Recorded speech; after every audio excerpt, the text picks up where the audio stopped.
I was a little bit unprepared for this, so the only thing that I could find to read was a fan fiction. So it's for the TV show Glee. Just thought I would put that out there now. Hope you guys know what that is. Anyway, so here it goes. The wind that night was ridiculously strong, battering at the windows of the Hummel household, causing them to rattle in their frames. Kurt sat in the living room, staring out of the window at the trees bending over from the force of the wind behind them, watched as the leaves tumbled across the lawn. He sighed, biting at his lip. "Are you sure you want to go out there in this weather, Kurt? I mean, it's not that important. Can wait until tomorrow." His dad's voice came from the couch. Kurt shrugged. "Dad, I don't mind," Kurt said, tearing his eyes away from the window to look at his dad lying on the couch, shooting a small smile at him. "It won't take me long to walk to the store. It'll hardly take 5 minutes to get there. Plus, I could use the exercise." His dad sighed, looking at his watch. "It's almost 10:30, Kurt. I don't know. You sure you'll be all right? I mean, you don't have to go right now. My back isn't that bad." Kurt rolled his eyes at him. "Dad," he said, standing up from the chair and walking to stand beside the couch, "you can hardly make it from the couch to the kitchen without my help. It's bad." Bert sighed again, obviously figuring out that he was fighting a losing battle. "Dad, I'll walk there, get the Tylenol, and be back before you know it. 45 minutes tops, all right?" Kurt said, sitting on the arm of the couch as he spoke. His dad hesitated, then nodded.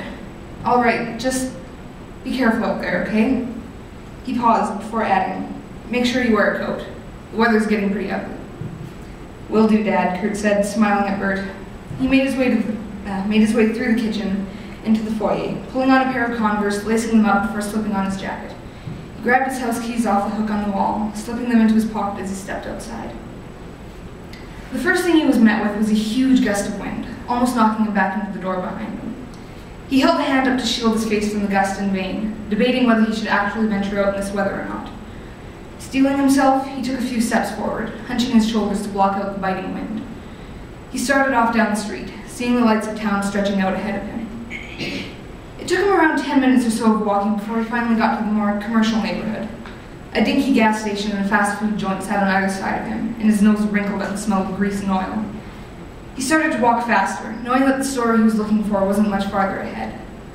All he wanted right now was to just get out of the wind for a minute. Finally, he saw the little convenience store up ahead of him, and he practically sprinted through the parking lot.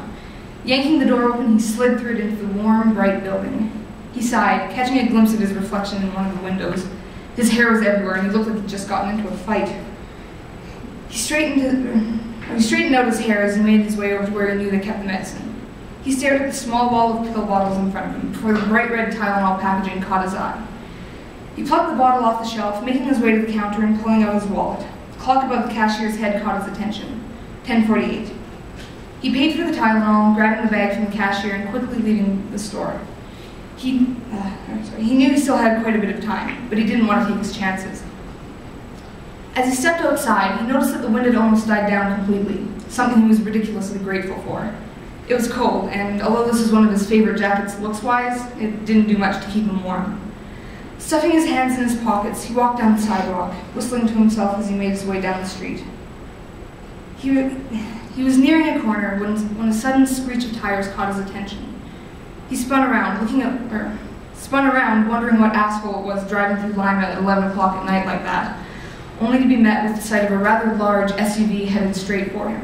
Eyes widening, terror glued him to the spot. Shock took over his body, and he hardly felt anything at first as the car's nose rammed into him.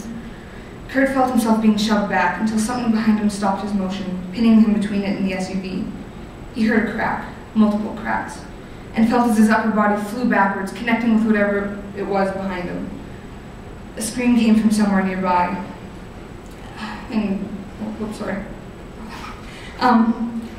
A sickening laugh could be heard somewhere in front of him, but Kurt couldn't tell who it was coming from. His body collapsed onto the hood of the car. He couldn't have supported it on his own even if he had been trying, and he felt as the SUV pulled back. He screamed as he finally had to hold his own weight, and staggered, trying not to fall into the cold pavement below. Then, without warning, the pressure of the SUV was there again, shoving him up against the wall, this time pressing against his ribs. He screamed again as he heard a couple more snaps, before an excruciating pain exploded in his chest. His scream was cut short, the air he needed to do so dissipating. Instead, he settled for a pained whimper. Then the pressure of the car against his body was gone, leaving Kurt with nothing to do but crumple to the pavement, unable to support his own weight. His head cracked against the pavement, and through the pain, he finally felt the tears that were rolling down his cheeks. He heard the screech of tires once more as the car backed up, away from him, the laughter of the drivers of the car resonating in the quiet street. He tried to open his eyes, but he only got his lids to budge a crack, just in time to see the driver, who to Kurt just looked like a fuzzy mess, lean out the window. "Have a nice night, faggot," the driver yelled at him before speeding off down the street, leaving a broken Kurt in a heap on the pavement. Kurt teetered on the edge of consciousness, darkness blurring the edges of his vision.